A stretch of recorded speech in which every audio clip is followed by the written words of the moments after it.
Well, Qatar is such a wonderful outdoors place. One thing that's quite interesting to me being here in this role is that we see very much the whale sharks and other marine creatures that are here, and Qatar is so proud of, are also part of the Australian natural environment as well.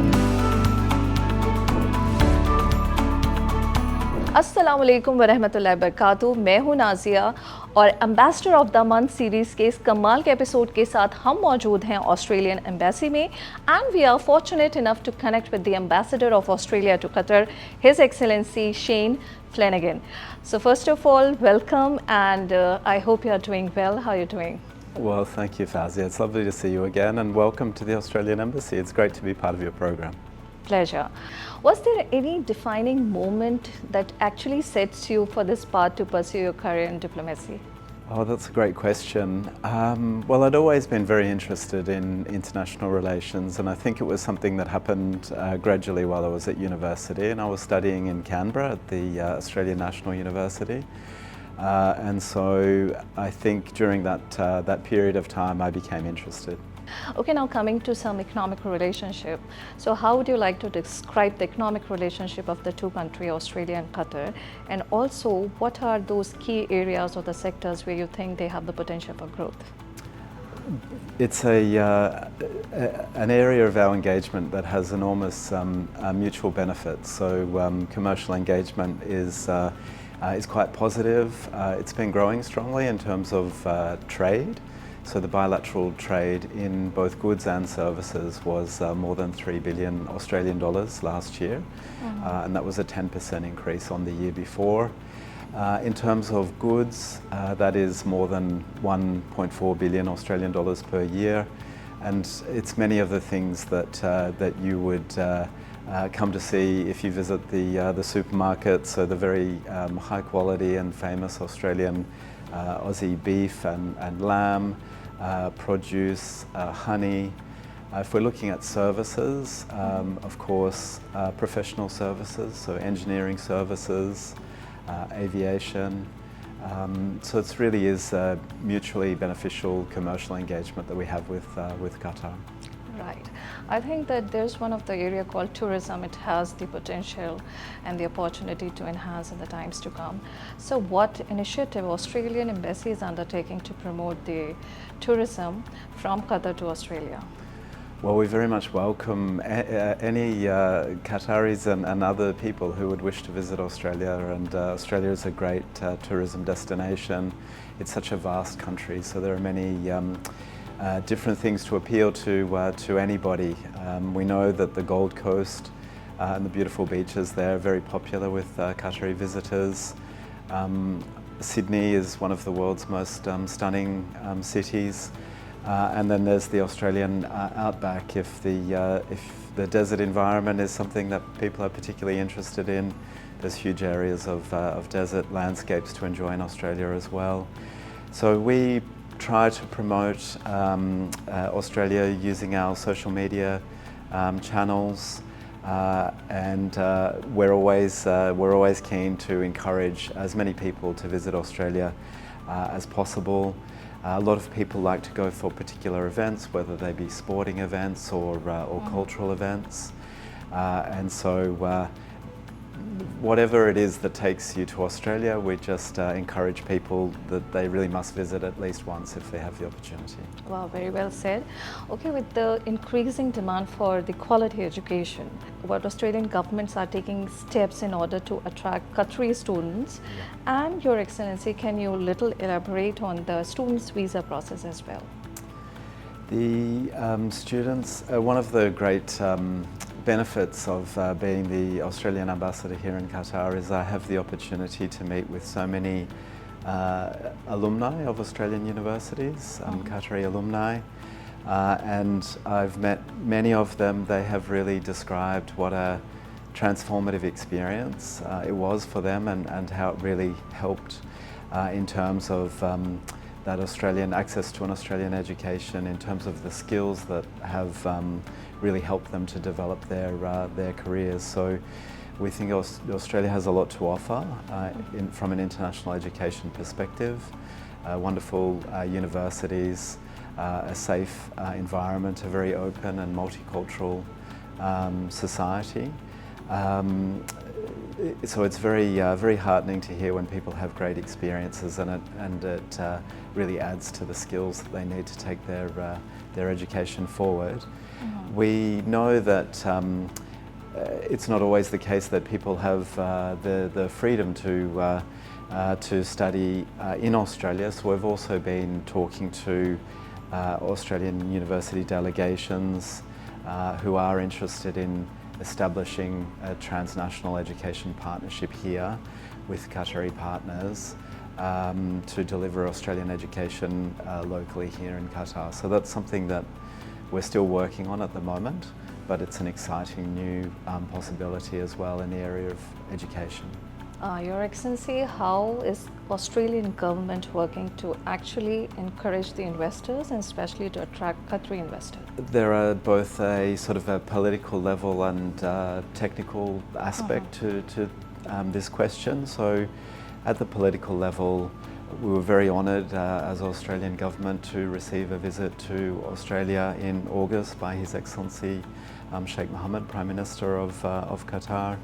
And of course he had very high-level discussions with the Australian Prime Minister, with the Deputy Prime Minister and the Minister of Foreign Affairs. And as you would expect, of course, strengthening our commercial engagement and our trade and investment relationship was a part of those discussions. So that's important to both sides, and we're looking to encourage the investment in both directions. From a technical perspective, we're always have a dialogue with the Qatar Investment Authority. We are regularly discussing with them potential projects that they might be interested in, communicating with them about Australian industry policies and priorities, sectors in which they might have an interest.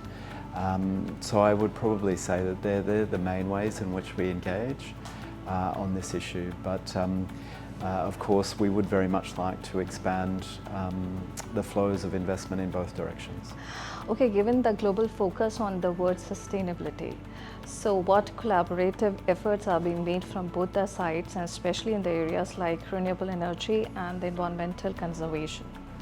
It's a real focus of our engagement, actually. So we have in Sydney in early October, Australia, through our Minister of Environment, will be hosting the Global Nature Positive Summit, which is a high-level meeting which is aiming to attract private sector investment in terms of protecting the environment. And we're in close discussions with the government of Qatar about a senior level delegation to that. So that will provide opportunities for ongoing dialogue. And one thing that's quite interesting to me being here in this role is that our maritime heritage, it's a shared ocean, and I know that we see very much the whale sharks and other marine creatures that are here, and Qatar is so proud of, are also part of the Australian natural environment as well. So that's a potential area for us to be collaborating. Our private sector as well is really engaged in this space, both Australia's here in Qatar, but also for Qatar in Australia. So Australia has a number of quite large engineering consultancy firms. They're involved in projects for protecting the reefs here. They are also provide advisory services to the government of Qatar about meeting carbon emissions reduction targets. So they're making a very valuable contribution, and Qatari firms likewise are also making a very valuable contribution in Australia too. So Nebraska Power, for example, has invested in some wind-powered renewable energy projects in Australia, which are very much helping with our own energy transition. So again, mutual benefits and sustainability, definitely an area we're working very closely together in. Yes. Okay, outside of your diplomatic duties, what are your hobbies and what do you do to connect with local community and the culture of this country? Well, Qatar is such a wonderful outdoors place. I think the weather is going to become a little bit more welcoming of outdoor activities in the next little while, and so my children are quite active, so I am usually busy taking them to different sporting events, but I have over the last 12 months decided that I should also join in some of those, so I think ocean swimming is something that I've been enjoying, and so it's lovely being able to swim here. Yeah, and there's many other great sports activities that can be done here, as well as a huge range of cultural attractions, and that's why we see quite a lot of Australians on their way to Europe. Instead of just travelling through the airport, they are deciding to now spend several days in Qatar. Wow, fantastic. Now, a little about you. If you could get a chance to travel anywhere in this world besides Australia, where would you love to go and why? That is a really great question. I have a really a fondness for some time I spent previously on a posting in Southern Africa, and I would love to do an Africa safari visit, and my children are a bit older now and would be able to really appreciate it in a different way, I think. So that's probably on my bucket list, I think. Wow, okay.